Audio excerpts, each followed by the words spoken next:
জ্বালানি বিশেষজ্ঞ ডক্টর এজাজ হোসেন, আপনাকে স্বাগত দেশ বাণিজ্যে। ধন্যবাদ। বলুন। হ্যাঁ জি, জ্বালানি তেল নিয়ে বা জ্বালানি নিয়ে দেশে এই মুহূর্তে যেই সংকট তৈরি হয়েছে, এই বিষয়টা আসলে আপনার মতামতটা আমরা জানতে চাই। দেখুন, এখানে দুটো জিনিস আছে।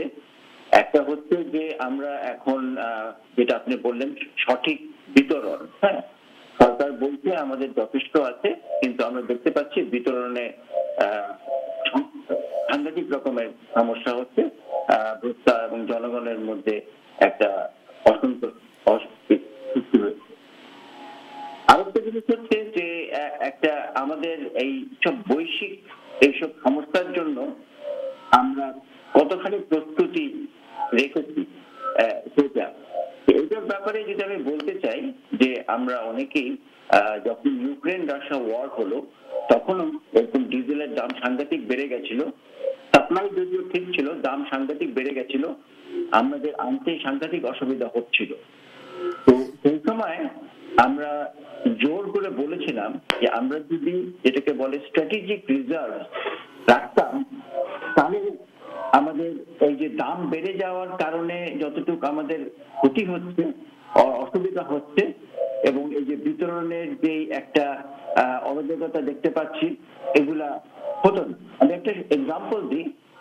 জাপানে দেখেন, আমি অনেক দেশের আমরা উদাহরণ শুনছি এখন ইয়েতে নিউজে, কিন্তু জাপানের কথা কেউ বলছে না। কারণ কারণ ওরা তো আমদানি নির্ভর হওয়ার কারণে ওদের 200 থেকে 220 দিনের একটা স্ট্র্যাটেজিক রিজার্ভ আছে। তার মানে অ্যাটলিস্ট 100 দিনও যদি চলে, তারপরে তাদের হয়তো চিন্তা কিছু হতে পারে, বা 200 দিন পর্যন্ত তারা সার্ভাইভ করতে পারে। তো অনেকে বলবে যে তারা তো বড়লোক দেশ, তারা এটা অ্যাফোর্ড করতে পারে। তা আমি মনে করি এটা মানসিকতা, এটা আমরাও অ্যাফোর্ড করতে পারি। তার কারণ হচ্ছে একটা স্ট্র্যাটেজিক রিজার্ভ, হ্যাঁ, আমরা কখন কিভাবে করি। আমি যদি একটা স্ট্র্যাটেজিক রিজার্ভ করতাম, বাংলাদেশের দুই মাসের স্ট্র্যাটেজিক রিজার্ভ 60 ডেজ, 200 দিন বাদ দিয়ে দিলাম আমি। সরকার কিন্তু বারবার বলছে, জি ডক্টর এজাজ, সরকার কিন্তু বারবার বলছে যে জ্বালানি তেল নিয়ে উদ্বিগ্ন হওয়ার কিছু নেই, আমাদের যথেষ্ট মজুদ আছে। তারপরেও কিন্তু আমরা দেখছি যে পেট্রোল পাম্পগুলোতে কি পরিমাণে মানুষের ভিড় করছে, লাইন ধরছে, ঘন্টার পর ঘন্টা, রাত পেরিয়ে যাচ্ছে। এগুলো কি শুধু প্যানিকের কারণে এরকম হচ্ছে? আমি ডেফিনেটলি প্যানিক তো হয়েছেই, বলতেই হবে, কিন্তু আমি মনে করি এর মধ্যে আরো অনেক কিছুই আছে যেগুলো আমরা সম্পূর্ণরূপে জানি না, আমাদের কাছে তথ্য আসছে না। কারণ আপনি যদি এই পাম্প মালিকদের কাছে গিয়ে কথা বলেন, যেটা আপনারাই প্রেজেন্ট করেছেন নিউজে, আপনাদের নিউজের থেকেই আমি বলছি, সেখানে অনেকেই বলছে আমরা যতটুকু পাওয়ার কথা ততটুকু পাচ্ছি না। এখন এখানে তো সত্যি মিথ্যা বার করার একটু কঠিন, হ্যাঁ, আপনারা হয়তো বার করতে পারেন অনুসন্ধান করে।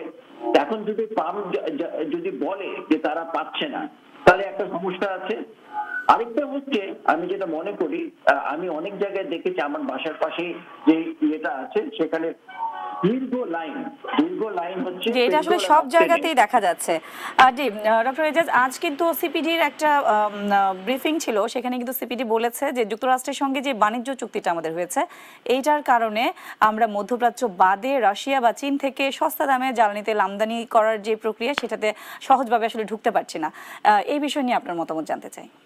না, ওইটা ওনারা যেটা বলেছে ওটার তো এখনো ইম্প্যাক্ট হয়নি। হ্যাঁ, ওগুলো তো দীর্ঘমেয়াদী জিনিসপত্র ফিউচারে আসবে।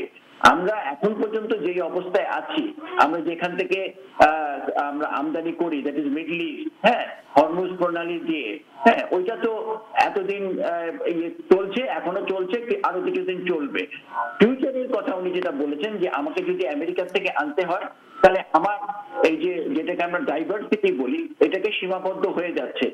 তবে আমি তো এই মুহূর্তে আমি যদি আমেরিকা থেকে কিছু আনি, তাহলে তো সেটা আমার জন্য লাভজনক, কারণ আমি আনতে পারছি, কিন্তু মিডল ইস্ট থেকে আমরা আনতে পারছি না। চায়না রাশিয়ার ব্যাপারে তেল আনার থেকে ওইখানে অনেক রকম কথাবার্তা আছে।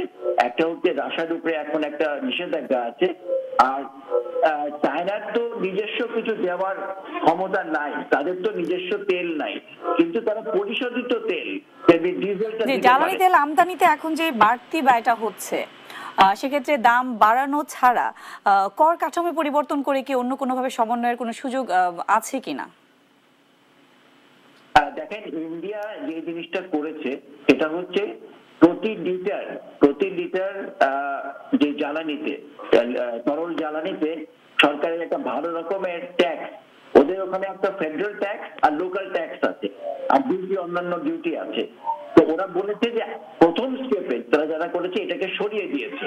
তাহলে এটা যদি সরিয়ে দেয় তাহলে তো ওদের যেই বিতরণ কোম্পানি, তার লাভটা একটু বেড়ে গেল এবং দাম তো একই রাখলো। তো ওনাদের মিনিস্টার কিন্তু বলেছে আমরা কিন্তু দামটা কমাচ্ছি না, কিন্তু আমরা এই ভ্যাট এইগুলো সরিয়ে দিচ্ছি যাতে করে বিতরণ কোম্পানির যেন লস হয়। লস আমাদের কিন্তু আমাদেরও আছে। তা আমাদের প্রথম স্টেপে যেটা এই আমাদের সরকার কিংবা বিতরণ কোম্পানিরা করতে পারে, সরকারকে বলতে পারে ওগুলো সরিয়ে দেন।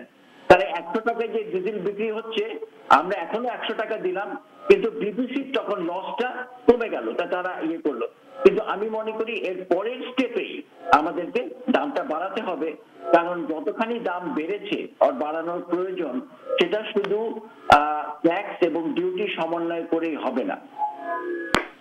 জি, আসলে এই মুহূর্তে যে সংকটটা দেখা দিয়েছে, এটা তো আমরা তো বলতেই পারি যে এটা হয়তোবা যুদ্ধ যতদিন চলবে, যুদ্ধের উপর ডিপেন্ড করে আসলে আমাদের এই সংকটটা বাড়বে বা কমবে। সেক্ষেত্রে স্বল্পমেয়াদী কোনো পরিকল্পনা বা দীর্ঘমেয়াদী আসলে কোন ধরনের পরিকল্পনা সরকার এগোতে পারে? অবশ্যই আপনাকে সব মেয়াদেই পরিকল্পনা নিতে হবে, এবং আমি একটু আশ্চর্য হলাম যে সরকার যে স্বল্প মেয়াদী পরিকল্পনা, যেগুলো অনেক দেশে আরম্ভ হয়ে গেছে, আমাদের যেহেতু আমরা 100% অলমোস্ট ডিপেন্ডেন্ট হওয়ার সত্ত্বেও আমরা এগুলো আরম্ভ করি নাই। দেখেন, আপনি যদি সাশ্রয় করেন, আপনি যদি অর্ধেক ব্যবহার করেন, তাহলে তো ওইটাই তো একটা লাভ। তাহলে আপনি যদি $100 তেল যদি $200 হয়, আপনি যদি অর্ধেক ব্যবহার করেন, তাহলে তো আপনি নিজের উপরে শকটা ছড়িয়ে ফেলবেন। এবং এগুলাকে আমাদের কালচারের মধ্যে নিয়ে আসতে হবে, কিন্তু আমরা কিন্তু এখনো এটা আরম্ভ করি নাই। সরকার বলছে এগুলা করবে, সে ওগুলা করলে কিন্তু তাহলে আমরা অনেক অংশে এই ইম্প্যাক্ট থেকে বেঁচে যাব। কিন্তু এখন কথা হচ্ছে, অনেকে বলবে যে ওগুলা করতে গেলে আমাদের ইকোনমিক ক্ষতি হবে নাকি। আমি বলবো যে কিছু কিছু জিনিস আছে যেগুলো কোনো রকম ক্ষতি হয় না।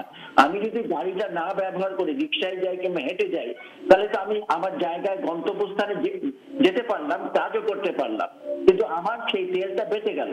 এরকম অনেক জিনিসই করা যায়। কারণ আমরা কোভিড এর সময় দেখেন, বাসার থেকে বাচ্চারা তারা বাসার থেকে পড়াশোনা করেছে অনলাইনে। হ্যাঁ, পড়াশোনা তো হয়েছে, অনেকে বলবে অত ভালো হয়নি, কিন্তু হয়েছে তো। কিন্তু আমার ওই অ্যামাউন্ট অফ তেল, ওই অ্যামাউন্ট অফ জিনিসপত্র আমার সাশ্রয় হয়েছে। যে আবারও কিন্তু আমরা ওরকম একটা ইঙ্গিত পাচ্ছি, আমরা কিন্তু আবারও জি করতেই হবে। যে আমরা কিন্তু আবারও ওরকম একটা ইঙ্গিত পাচ্ছি যে হোম অফিস বা বাসায় থেকে ক্লাস করার যে আমরা একটা ইঙ্গিত পেয়েছি ইতিমধ্যে। ডক্টর এজাজ, আপনাকে অসংখ্য ধন্যবাদ আমাদের সঙ্গে যুক্ত হওয়ার জন্য। আপনাকে ধন্যবাদ। দর্শক, জ্বালানি সংকট নিয়ে আমরা কথা বলছিলাম জ্বালানি বিশেষজ্ঞ ডক্টর এজাজ হোসেনের সঙ্গে।